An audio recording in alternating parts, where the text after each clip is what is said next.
And we find that there are many teachers.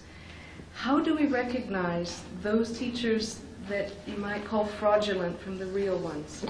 It's so difficult because they all seem to be able to inspire us in certain ways and give us experiences. How do we know who is teaching something that's true and who is being deceptive?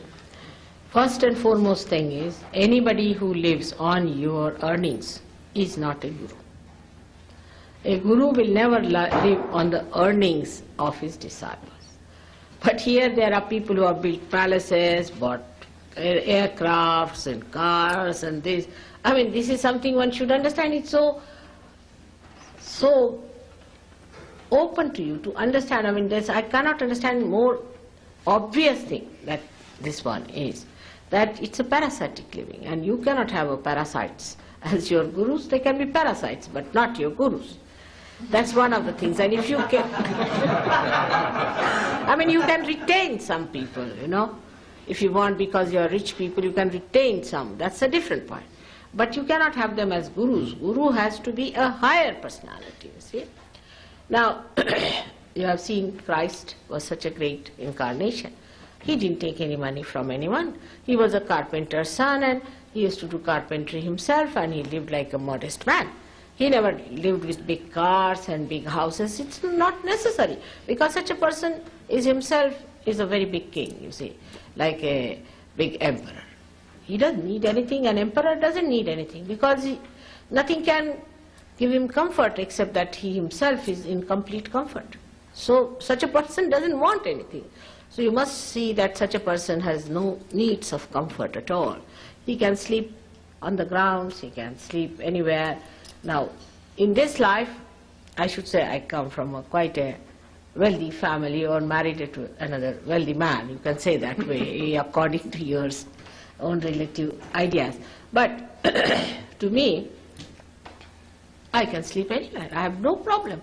I have no problem of food, no problem of sleeping anywhere, no comfort, and I find it is beyond my self-respect to live on the earnings of others. It's not a problem. But you are my children. Supposing now you bring a flower to me or something, it's all right. But I can't have a palace out of your money and all this. It's absurd, absolutely absurd. So this is one thing one should know, that it pampers our ego, that we can purchase our guru. We can purchase our self-realization. You see, this is a very subtle pampering, and that's how people accept. You see, they don't want to accept a person who says you cannot offer anything, it's too much for them. Or maybe that, secondly, could be that people think that if you pay something, then you get attached to it, you go through it, whatever it is. Say you have paid for a ticket, and you find that the whole play is horrid, you can't bear it, but you have to go through it because you have paid for it. That's a human nature, you see. That's a human nature. I have seen that they do it, and that's what it works out. But this is very gross level, I'm telling you. But another should be that in these modern times it is promised that you will become prophets. You have to become prophets. So you must see, have you become prophets out of these? It's easiest is to see the disciples of this man. Any XYZ who says he's a guru. Now what is happening to the disciple? Is he a free person? Has he got any knowledge? Has he got any mastery? What has he achieved by being with that person? Now you have seen here there are Sahajogis, one better than the other. You talk to them, they are knowledge. Some of them have met me only for say 8 days or so, they have become knowledge. So what have they achieved, you should say? What is their style of life, their pattern of life, how they behave? And there cannot be any privacy about it. You see, like mafia, you don't tell that and you don't say that and you shouldn't do that. Of course, in Sahaja, the truth is exposed gradually. But it is not like this that if you give some money, nobody knows. Everybody knows everything in Sahaja, you see. Now, supposing we have to build an ashram, say for example. All right, you build your ashram, you collect your money, do what you like and know about it. I have nothing to do with it. Also among yourself you should know how you got the money, how you spent it, what is the expense and all that. Because ashram you can pay for, but not for your realization.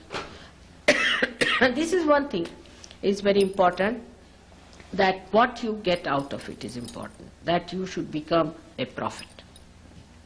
Have you become a prophet? Then thirdly, you must know that if you are going from one to another, what we call guru shopping business, that means you have not found it. Otherwise you would just settle down. But some people are so weak that they do settle down with one and are finished with them. You must always see the people who go to these gurus, what have they got? Have they got that transformation? Because this is the age of transformation. Mataji, what about teachers or gurus who produce miracles? You go to a guru who will materialize something out of the air and say this is divine. This is all jugglery. It's all jugglery. And also, you see, now supposing somebody says, I produce a diamond. Now these people come from India. Why don't they solve the financial problem of India?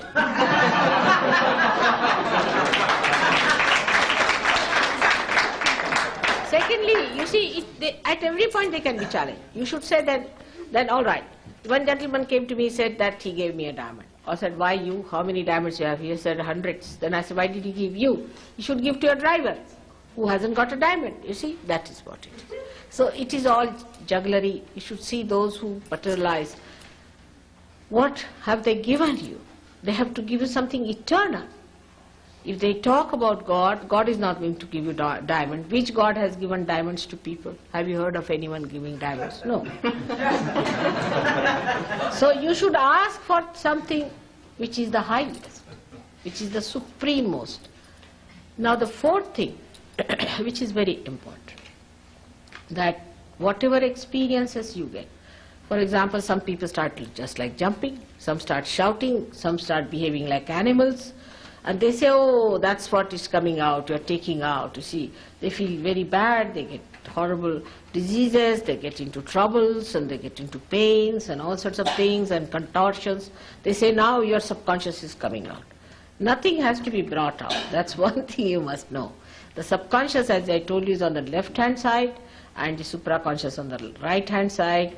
What you have to do is to ascend in the center and come up. Above your head is the superconsciousness. And when you become that, then you develop collective consciousness. So those who want you to become like frogs, again, you must know that you are not going to become frogs anymore now. That's not anyway evolution. The evolution has to go higher, not becoming frogs or earthworms, you see. And if you start crawling, it is simple mesmerism. Anybody mesmerizes can do these tricks, you see. It's simple mesmerism. And then to believe that now you are surrendered and all that is all nonsense, you see. It has no meaning to realization. In realization, you just become the master. You become the master of it. There are many people in this country who came and lured you by their talks also, talking big about Brahma, Atma Tattva, this, that and everything. That is not the way you can, that is what is just the pendulum moving from Christian sermon to Hindu sermon, and from Hindu sermon to Islamic sermon, from there to the Rabbi sermon. You see, it goes on like that, you see. That's not the way. You have to rise higher within yourself. And that's why those who lecture about these things are really sometimes can be very, very dangerous. And so many have died of cancer, this, that. I don't know what to say, that people who go to these people get into very bad troubles and suffer so much. And then on top of that, when all this happens, they say, you must suffer. That's a very good excuse, you must suffer. You must pay to suffer.